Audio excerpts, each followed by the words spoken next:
1 minus 9 gives us negative 8. And here we have 1 minus 10, which equals negative 9. So negative 9 times negative 8 gives us positive 72. But this answer is not correct, because according to the order of operations, which is PEMDAS,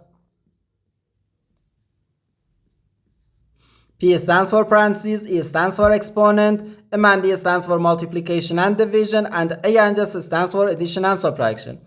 First we have to do parentheses, then exponent, then multiplication or division, and finally addition or subtraction.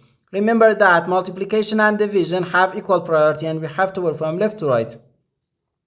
And the same applies to addition and subtraction. In this expression, we have one subtraction, one multiplication, and the one parenthesis. Inside this parenthesis, we have one subtraction. Here we have a multiplication because in mathematics, when a number is placed next to parentheses, it means multiplication. And we usually don't write the multiplication sign for brevity. Okay, so according to the PEMDAS, first we have to do this parenthesis, then this multiplication, and finally this subtraction. If we do this subtraction before this multiplication, it is wrong.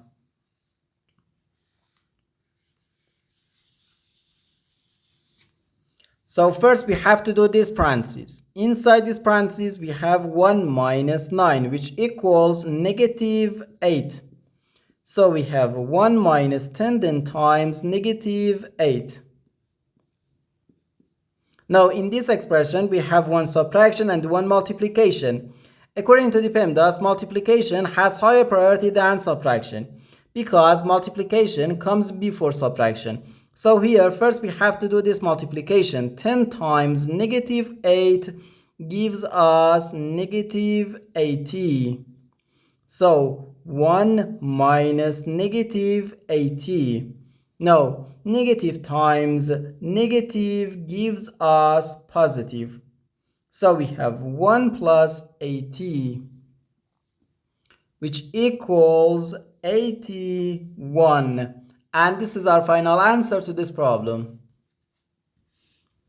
The correct answer is 81.